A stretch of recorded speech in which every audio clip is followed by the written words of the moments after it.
About 30 minutes ago, these two aircraft flying piggyback, locked together, took off from Edwards Air Force Base to make a little bit of aviation history. Perhaps this mission is not as exciting as putting a man on the moon, but potentially it's more important.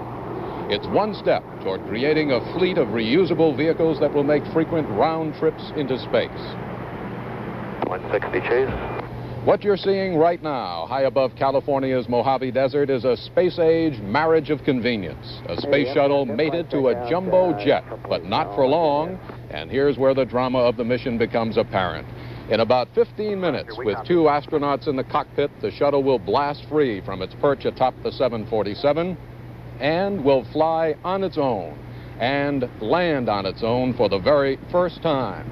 The Enterprise is part rocket ship and part glider. Soon it will be capable of rocketing into space, but won't today. Today it will glide 33 miles to its touchdown at a point directly behind us, about a mile away or less. We said glide, and glide it will. There are no engines on board the Enterprise. It is a 150,000-pound glider. It will have one chance at a safe landing, and only one chance. This is a CBS News special report. Space Shuttle, the first voyage. This portion is sponsored by Polaroid's SX70 system for sharp, clear, instant color. Here again is Morton Dean. Good morning, and it is a beautiful morning out here on the Mojave Desert where Edwards Air Force Base is located. The searing desert temperatures have not arrived as yet. It's about 80 degrees. There are some puffy and stretched out clouds in the sky, but nothing that will or is expected to obliterate our view or is expected to endanger this flight in any way. Let's take a look right now at an artist's conception of what we'll be seeing in real life in just a few minutes from now. This is what the separation is expected to look like. The shuttle on top the 747 flying at about 21,700 feet and popping off the top of the 747 like a cork popping out of a bottle of champagne. The 747 will roll left and down, and the shuttle will roll to the right as the two spacecraft, or aircraft rather, try to separate and get out of each other's way. With me today is a familiar face to all of you, I'm sure. Leo Krupp has been an advisor to CBS News ever since the beginning of manned space flight. And Leo, that may make you sound a bit old, but it's been a short season and we were all around back then. And Leo has also been around since the beginning of tests and when first they began to analyze this space shuttle. He's a research pilot for Rockwell International, the people who have constructed this shuttle, and I bet, Leo, you've been in simulators on simulated flights as often as the astronauts have. And my question is, some people say this shuttle will fly like a rock, and others say it's going to fly something like a DC-9. What's your view? It's going to fly like a conventional airplane, Martin. We look forward to a very successful flight, and should be no problem at all. The airplane should come down in good control just like an airliner, and he should make a good landing in his program landing touchdown area. I think we ought to remind our audience there are, or will be, 51 engines on board when the shuttle goes into space. It is not going into space today, and it has no engines. It is flying like a glider. The shuttle is called the Enterprise, and it's named after the spaceship on that popular television show Star Trek. In the Enterprise today, there are two astronauts, not Captain Kirk or Mr. Spock, but Fred Hayes and Gordon Fullerton. Both are experienced test pilots. Fullerton hasn't been in space before, but Hayes has been there aboard the trouble-plagued Apollo, which didn't make it to the moon and almost didn't make it back to Earth. Richard Wagner takes a look at what the astronauts did earlier this morning and at some of the things that are going on here today at Edwards Air Force Base. The early morning activities of astronauts have become as familiar to us as the rituals of actors preparing for the first curtain. Fred Hayes and Gordon Fullerton did not disappoint the groundlings this morning. As always, there was the obligatory breakfast before the cameras. It seems to comfort us that our spacemen go about their lofty calling undisturbed by the pangs of hunger. After the juice, steak and eggs, and coffee, the astronauts moved on to scene 2, shaking hands and waving in the pre-dawn darkness before proceeding on to the Enterprise. The improbable combination has proven it can fly in the mated configuration. Hayes and Fullerton, hard-hatted against any last-minute unprogrammed incident, climbed up toward their orbiter to find out if it can fly as well alone. Shortly thereafter, as the sun came up, some of the thousands of spectators, many of whom spent the night here, got themselves ready to watch the flight. They're being kept a couple of miles away from the flight line, but a variety of optical aids among the spectators should assure them a good view of the proceedings. Looking directly into the morning sun, however, won't help. A better view will be had by an assortment of celebrities clustered in tents down by the runway where the Enterprise is to set down. There are singers, actors, and a variety of politicians, among them California's Governor Jerry Brown.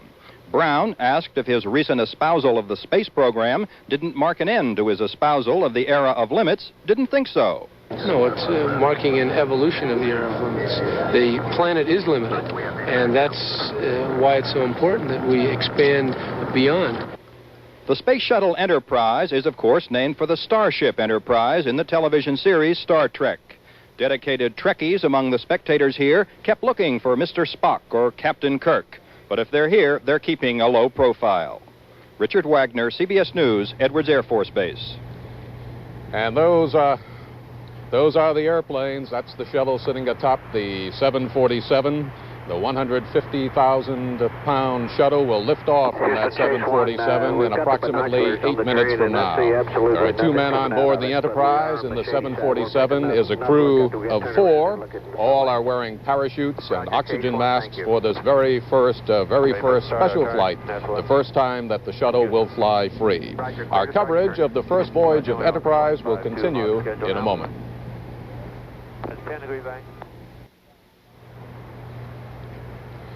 We're just about 5.5 minutes away from separation, and everything is going according to plan. Everything looks just beautiful here at Edwards Air Force Base and over the Air Force Base. This is a rather unusual picture for us. We've seen this combination fly on 3 previous occasions, but as we said earlier, this will be the first time that the shuttle will fly free. But piggyback aircraft have been seen before. In World War I, the British tried to stop the German Zeppelins with a piggyback aircraft. In World War II, the Germans tried to stop the Allies. France and the Soviet Union have experience with piggyback aircraft, and the United States had a piggy belly aircraft a few years ago with the carrying of another aircraft in the belly or bomb bay of an airplane, but nothing quite like this, nothing as large, nor carrying anything that was intended to go into space. Well, we've been talking about the past, and we've been reporting on what the shuttle is doing today and will be doing this morning, and now Steve Young reports about what the shuttle is expected to do in the not-too-distant future. The space shuttle will be launched from the Kennedy Space Center by 3 rockets beefed up by 2 larger ones strapped to its side. When their fuel is burned up, the big rockets will be parachuted back for reuse. Shuttle will continue its powered flight using the 3 smaller engines. Before it reaches orbit, the belly fuel tank will be cast away and will burn up in its fall back to Earth, the only major part that doesn't get recycled. At this point, Shuttle looks like an airplane, but in space, its wings have no function. There's no air hundreds of miles above Earth, so it will be flown like a spacecraft. Most of the orbit changes will be controlled by small rocket thrusters, much like those in the Apollo lunar program. During the free flight drops from the 747 jetliner, the space shuttle flies at about 300 miles an hour. In space, Shuttle and its crew speed along at about 17,000 miles an hour. Comparing the cargo space in present rockets to the orbiter's big bay is like comparing a guppy with a whale. The hold is 60 feet long, 15 feet wide, big enough for a 65,000-pound payload, and all of it can be exposed to space by swinging open huge doors. Shuttle can perform many missions. It can carry aloft a manned space lab, bring up new satellites, and bring old ones back to Earth for repairs. The space agency says it expects each shuttle to provide versatility, low cost, and a lifetime of about 100 missions. Leo Krupp, we're about 3 minutes away from that separation. What is Fred Hayes and Gordon Fullerton, too, and the shuttle are going to feel when that shuttle suddenly lifts off from the 747? Well, they'll feel an acceleration because they will get about a 3/4 of a G increase in acceleration. And also, Fred will be holding in a 2-degree nose-up pitch command, so the orbiter will start its pitch up, and as soon as he can, he'll roll right to make a good separation clearance so he can start pushing over and doing his flight test plan. Leo, I think the other night you said it much more colorfully when we were talking at dinner, when you said that it'll feel like getting hit in the rump with a baseball bat, and you even embellished a little bit on that. So there will be a jolt when they blast free. They'll definitely feel a thump and an increase in acceleration. Once it is free, it will fly about... 4-minute hack, 2, 1, mark. Okay, that's about 4 minutes then to separation. Once the aircraft do separate, the shuttle has about a 33-mile-long course to run. It should take about 5 minutes and 10 seconds. Pre-programmed pushover altitude. Both of these pilots, Leo, have experienced flameouts on fighter aircraft in the past. A flameout meaning the engine has gone dead, and they have landed these high-speed aircraft as they will be landing this one today. That's right. Well, most military pilots practice flameout approaches, so it's nothing new to land an airplane without any power on it. As long as you have sufficient energy and altitude and airspeed to make the runway, the airplane flies perfectly normal, and should be no problem at all with the flameout approach today, because throughout the entire profile, Fred's going to be in good position to make a safe landing on the lake bed from any place in his trajectory. And he's got plenty of room. This is not your run-of-the-mill commercial or military airport here. The runway runs at least 7 miles long. The touchdown point is about 2.5 miles into the runway, so he's got 5 miles and then some out in front of him. He's got plenty of underrun and plenty of overrun, and he can land crossways if he'd like, if necessary. You know, Leo, the other night... 2 minutes, 41 seconds from pushover. Pushover is that point at which the 747 and the shuttle will be at their maximum altitude. Then the 747 does push over into a dive so that it is diving at a -6-degree angle, so that the shuttle sitting on top of the 747 is parallel to the ground. I think I've got that right, Leo. The attitude is parallel to the ground. That's correct. You know, you kept reminding me the other night of several things, and you said several times the brakes. This is the first time they are going to try the brakes. That's right. Normally in an airplane, you do some taxi tests and braking tests before you fly it. But with the shuttle, this has not been possible. So today will be the first time that pushover -2. Today will be the first time that Fred has had a chance to really control the airplane during a rollout and do braking and nose wheel steering.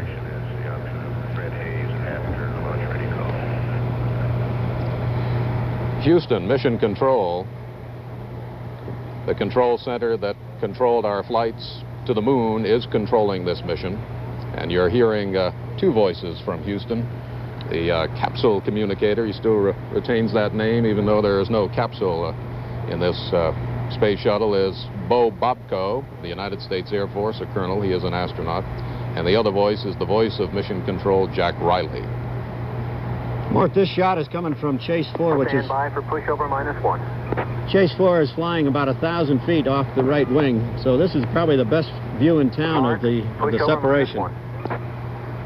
And I think we ought to explain what Chase means, Leo. There are a couple of T-38 planes up there, maybe as many as 5. I saw 3 take off earlier, and they are following this flight pattern all the way. And Enterprise Houston is go for pushover. Go for pushover. You're going to see the 747 dip its nose down. Up to launch heading. And after, we should see a nice positive separation with a very rapid clearance of the 747's tail. Okay, Enterprise is set. Thanks for the left bits. You bet. About 38 seconds after pushover is achieved, separation will be achieved. Again, pushover is the high altitude, the highest altitude at which this configuration is flying. The 747. We're coming up on 4 seconds to pushover. Let's listen in. 2, 1, pushover. Houston copies pushover. The 747 is now running into a dive. The shuttle should be parallel to the Earth. Accelerating now at airspeed 205. At 270, you'll do the SEP. Altitude 27. 27,000 altitude. Separation comes at 21,700 feet, give or take a couple of feet. 2 lights, Houston is go for SEP. Have a great flight. Go for separation. It has never flown free before. This is the very first time. You'll hear a launch ready as soon as the conditions are right for separation. Launch ready. There it is, and there it goes. Beautiful separation, nice and clear. Beautiful separation. And it's clear. The chase plane. Light, lots of sync on 2, pushing over. And a big X on computer number 2. And it will roll to the right. Roger, stand by and halt on GPC number 2. This has never happened before. It is flying on its own. 203. Roger. And Leo, they'll have a quick... Flying good.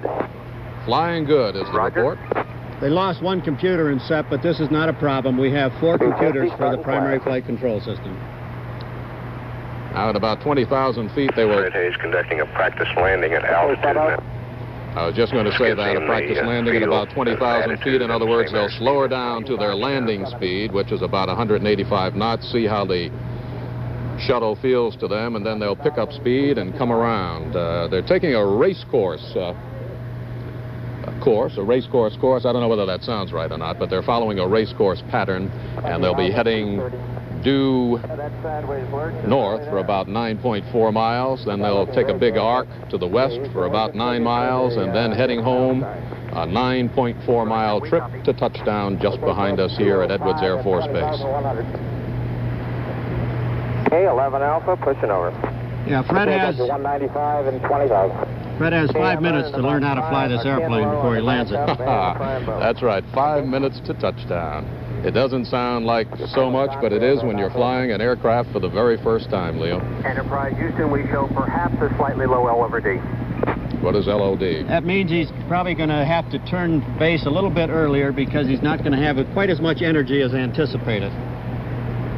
So he'll turn base a little bit early. He'll still make the landing touchdown. Enterprise, you're cleared to start the turn. Starting his turn to base now. In the turn. Okay, he'll be it's making... really tight, Bo. In fact, I think it's a little better than the OLS TA field. Great. Fred Hayes is flying this aircraft. He is the commander, and he is in control. Fullerton flying now.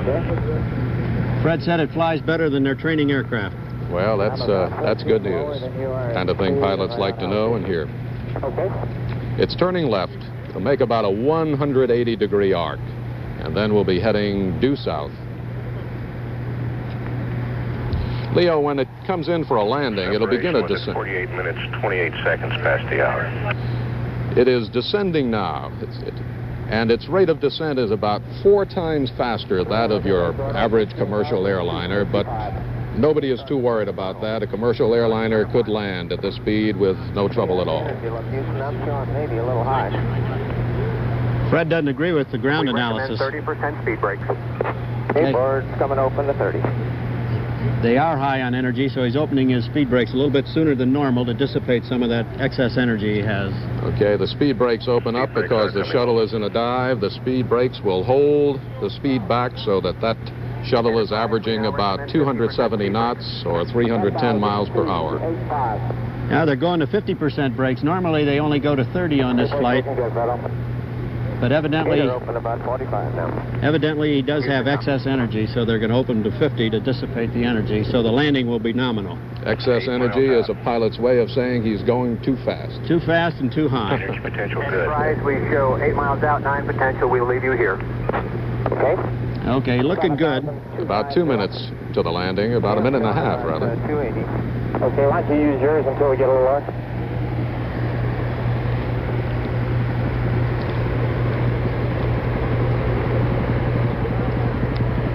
Leo, the rate of speed right now, the rate of descent is about 4 times what a commercial airliner uses, and his speed is about 2.5 times as he approaches the runway. He'll land at about 185 knots or 212 miles per hour. A DC-9 would land at about 130 knots or 150 miles per hour, and it's looking beautiful. We should be able to eyeball it from our perch just beyond the runway here at Edwards Air Force Base.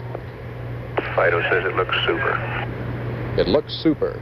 I have him on the glasses, Mort, now. Okay, we've got him. He's coming in Should be about, what, 3,000 feet up there now, Leo? Pre-flare. Yeah, he's at Speed brake's coming in now. the pre-flare, so he's flaring now onto a We're armed and Okay, the 1.5 flare... degree glide slope. The flare will slow him down for the landing. A pre-flare, then will be a flare. That means he's lifting his nose up to slow the shuttle down. Coming down at 270. He looks beautiful. Putting the gear down just a little bit fast, but This he's is got only- some excess energy. Only the second time the gear has come down. Gear looks good. They are locked into place. 40 feet. This has never been attempted. 20. And it is 10. Holding 10. just about 220 at about 5 feet. 4 feet. Getting some dust. 4 feet. 3 down, feet. down. 2 feet. And it's down. Just over off about 2 It's feet. down. It has landed, You're on. and it looks Okay, beautiful. your nose wheel's about 10 feet. It'll take about 30 seconds before it rolls to a halt. Leo, that was absolutely letter perfect from my view at 4, least. 3, 2, 1. Nose gear down. We'll see you, babe. He now steers it with the rudder. Stays on the runway with the rudder. He's got his speed brakes are fully open. Leo, in the event anybody's concerned about what appears as smoke on the screen, that's really sand. This lake bed does not have an artificial surface over it, and that is sand being picked up by the shuttle. The 5-minute and 10 or 20-second flight has been a success. The two astronauts have reported that they are okay, and the mission appears, at least from our point of view, to have been perfect, Leo. Yeah, it was beautiful. He was a little bit fast and high, and he touched down a little higher further down the runway, but the touchdown was a very low sink rate. Okay, Leo, let's just listen in. Perhaps we can hear from Fred Hayes or Gordon Fullerton, the two astronauts on board that shuttle.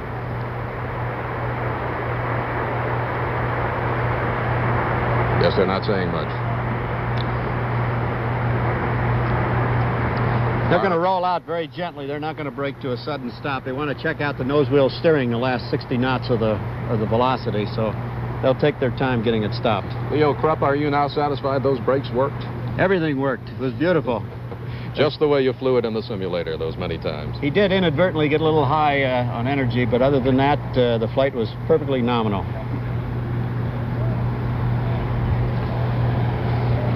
Just to repeat, the shuttle did not go into space today. This was the very first time it flew by itself. It was launched from atop a 747 jumbo jet at about 21,000 feet, flew 33 miles, took a bit over 5 minutes, and came into a safe landing here. There were no engines on board. It was a glider, acted like a glider, was flown like a glider, and was a successful glider. Congratulations, it was a beautiful flight.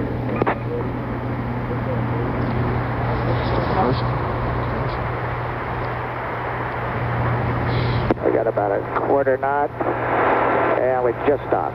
Just came to a stop now. Okay, Leo, and the next time we'll see this vehicle fly, we expect, will be in the last week of August. I think they have penciled in an August 30th date for the next free flight. And Leo, this successful flight did not answer two major questions: the controversy over whether the $6.9 billion shuttle project is worth it, and whether there will be a need for the hundreds of space flights necessary to amortize the cost, as NASA says there will. But the flight was never intended to answer those questions. It answered at least three others, though. Yes, the shuttle can fly like a glider. Yes, it can land like one. And yes, once the shuttle landed, the brakes, Leo, did work. Leo Krupp, thank you. This is Morton Dean and Leo Krupp at Edwards Air Force Base, California.